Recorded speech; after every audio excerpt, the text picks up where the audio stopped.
안녕하세요. 아토피를 이기는 한의사 이문교 원장입니다. 오늘은 아토피 피부염, 습진 관련해서 병원에서의 치료와 한의원에서의 치료가 어떻게 다른지 살펴볼 거고요. 그 다음에 저희 한의원에서 어떤 방식으로 치료가 진행이 되는지 구체적인 사례를 통해서 설명을 드리고자 합니다. 오랜 기간 아토피나 습진을 앓고 계신 분들을 보면은 1차적으로는 피부과에 다녀오시는 경우가 많습니다. 그리고 가장 먼저 처방받는 연고 중에 하나가 스테로이드 연고고요. 약으로는 항히스타민제 이런 것들을 처방받으시는 경우가 많습니다. 저 같은 경우도 처음에 아토피가 생겼을 때 그냥 땀띠처럼 생긴 건 줄 알고 스테로이드 처방을 받아서 연고를 발랐었고, 실제로 중학교 때 처음에 올라왔을 때는 연고를 몇 번 바르면 금방 괜찮아지기도 했었거든요. 그래서 별 문제가 없다 생각하고 연고를 간헐적으로 사용하곤 했었습니다. 이렇게 1차적으로 스테로이드 연고나 약이 사용되는 이유는 스테로이드제가 강력한 항염증 작용을 가지고 있기 때문입니다. 하지만 항염증 작용은 강력한 반면에 장기간 사용했을 때 크고 작은 부작용들이 발생할 수 있어서 무작정 스테로이드제를 사용한다고 해서 아토피나 습진이 완치되지는 않는 경우가 많습니다. 오히려 장기간 사용하면서 피부가 위축되거나 여드름이 생기거나 홍조 증상이 생기거나 그 다음에 호르몬 균형이 틀어져서 불편함을 겪는 분들도 계시기 때문에 이러한 부작용들을 최소화하기 위해서 면역억제제나 항히스타민제 등으로 이제 연고를 사용하시는 경우들이 있는 것입니다. 분명히 항히스타민제나 면역억제제가 스테로이드제보다는 부작용이 적은 것은 맞지만 그렇다고 부작용이 전혀 없는 것은 아닙니다. 그리고 큰 범주 안에서 봤을 때는 염증 반응을 억제하는 데 초점을 준다는 것 자체는 공통적입니다. 그렇기 때문에 내가 어떤 원인으로 인해서 면역력이 이렇게 떨어지고 염증이 발생하게 되었는지 그 원인이 해결되지 않은 상태에서 이러한 연고나 약, 주사 등의 치료가 갑자기 중단되었을 때는 기존의 아토피나 습진 증상이 다시 재발되기도 하는 것입니다.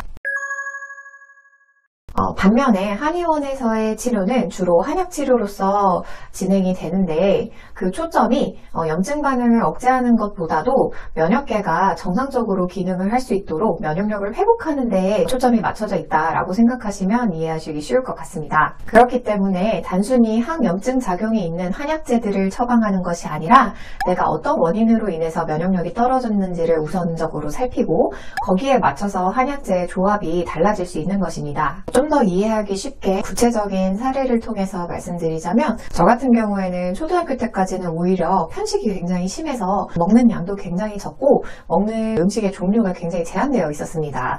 맨날 밥에 김치 그리고 계란 후라이 요 정도만 먹다가 오히려 중학생이 되면서 이것저것 굉장히 잘 먹게 되었음에도 불구하고 여기까지만 들어보면 오히려 더 건강해진 것 같잖아요. 그럼에도 불구하고 아토피 피부염이 시작되었는데요. 이상하게도 이렇게 오히려 잘 먹게 되었음에도 불구하고 소화가 잘 되지 않는 때들이 늘어나기 시작했습니다.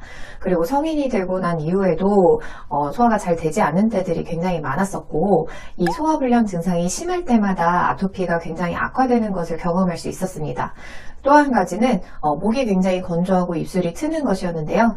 처음에는 이제 단순히 아토피 때문에 내가 이렇게 입술이 트고 구순염이 잘 안 났나 보다 이렇게 생각을 했었는데, 나중에 이제 관찰을 해보니까 제가 자다가 막 목이 건조해서 깨거나 기침을 하거나 아니면 깨어있는 동안에도 물을 좀 많이 마시게 되거나 그럼에도 불구하고 갈증이 해소되지 않을 때, 이럴 때 아토피가 다시 심해지는 경향이 있더라고요. 그래서 항염증 작용이 있는 한약제를 먹은 것이 아니라 내가 이렇게 소화가 잘 되지 않는 부분을 치료해 줄 수 있는 한약, 또는 목이 건조하고 입술이 자꾸 트는 이런 증상을 좀 해결해 줄 수 있는 한약을 복용하게 되면서 증상이 많이 개선될 수 있었습니다. 그래서 저는 지금까지도 과식을 하거나 늦은 시간에 식사를 하거나 이런 것들은 굉장히 조심하고 있고, 웬만하면은 하루에 1리터 이상은 물을 잘 챙겨 마시고, 건조할 때는 이제 젖은 빨래를 널어놓고 자거나 하는 등 습도 관리를 잘 해주려고 노력하고 있습니다. 근데 이제 여기까지 또 들어보시면 저는 원장님처럼 그렇게 잘 생각하기 어려운데 저처럼 기억이 잘 안 나는 사람은 어떡하나요? 이렇게 물어보실 수도 있습니다. 그래서 저희 한의원에서는 최소 1시간에서 2시간 정도에 걸쳐서 몸 상태를 면밀히 살피고 내가 아토피가 어떤 상황에서 악화되었는지를 구체적으로 좀 살피게 되는데 단순히 기억에만 의존하는 것이 아니라 의학적으로 어떤 상황에서 아토피 피부염이나 습진이 잘 발생할 수 있는지 그런 것들을 말씀을 드리고 실제로 내가 아토피나 습진이 악화되었던 시기를 되돌려 봤을 때 이러한 현상이 염증 발생에 영향을 많이 줬겠다 하는 부분이 찾아지면 그 부분을 집중적으로 치료하고 있습니다. 그래서 실제로 저랑 치료를 하시는 와중에 이게 내가 항상 불편할 때마다 아토피가 심해지는구나, 습진이 심해지는구나 해서 그 방향으로 집중적으로 치료를 진행하게 되면서 기존에 사용하던 연고나 약을 중단할 수 있게 된 경우들도 굉장히 많았습니다. 대표적으로 두 분을 말씀드려보고자 하는데요. 한 분 같은 경우는 자기가 편식을 할 뿐이지 소화가 막 잘 되지 않는 것은 아니다 이렇게 말씀을 하셨는데 제가 그러면은 어떤 음식을 하루 동안 드시는지 이거를 좀 적어봤으면 좋겠다. 그리고 그날마다 이제 가려움증이나 이런 걸 좀 살펴보자 이렇게 말씀을 드리면서 식단 일지를 작성을 해봤는데 실제로 이제 그 건강에 그렇게 좋은 음식은 아니지만 내가 편식하기 때문에 굉장히 좋아했던 음식들을 드실 때마다 이제 대표적인 게 뭐 떡볶이나 빵, 과자 이런 것들이겠죠. 이런 것들을 드실 때마다 그날 밤에 가려운 정도가 굉장히 심해서 잠 못 이루는 때가 많으시더라고요. 그리고 더욱 장기적으로 봤을 때도 아토피가 특정 부위에 팔 접히는 부위 이렇게만 있었는데 온 몸을 뒤덮을 정도로 굉장히 심해진 시점을 봤을 때 식습관이 굉장히 많이 안 좋아지고 내가 좋아하는 음식 위주로만 식사를 하는 때가 굉장히 늘었다. 이게 관찰되었기 때문에 이 부분을 치료하게 되면서 이렇게 편식을 한다는 것 자체가 소화기가 굉장히 약하고 비위가 약하다는 얘기거든요. 그래서 내가 좋아하는 향이나 맛 그런 음식들만 먹을 수 있게 된다는 얘기인 건데 그래서 이 부분을 치료하면서 굉장히 빠른 속도로 좋아지시기도 했습니다. 그리고 또 한 가지 경우는 이제 설사를 하셨던 것이 습진에 영향을 줬던 분인데요.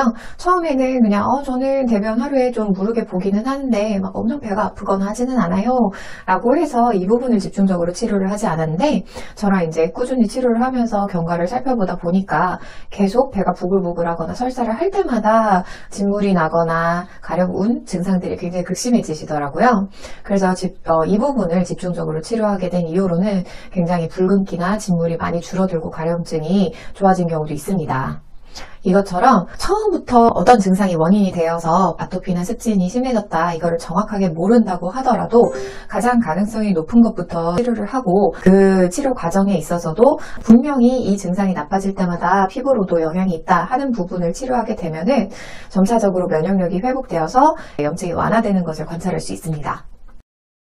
마지막으로 정리를 하면서 당부드리고 싶은 말씀은 아토피나 만성습진은 한번 치료한다고 해서 완치되면 너무나 좋겠지만 면역력이 떨어질 때 재발되는 경우가 굉장히 많습니다. 그래서 당장의 치료도 중요하기는 하지만 더 중요한 것은 내가 어떤 원인으로 인해서 면역력이 떨어졌는지를 알고 그것을 치료 이후에도 집에서 혼자 관리할 수 있도록 만들어주는 것이 중요하기 때문에 그러려면은 이제 치료할 때부터 내가 원인을 좀 잘 파악하고 있는 게 중요하겠죠.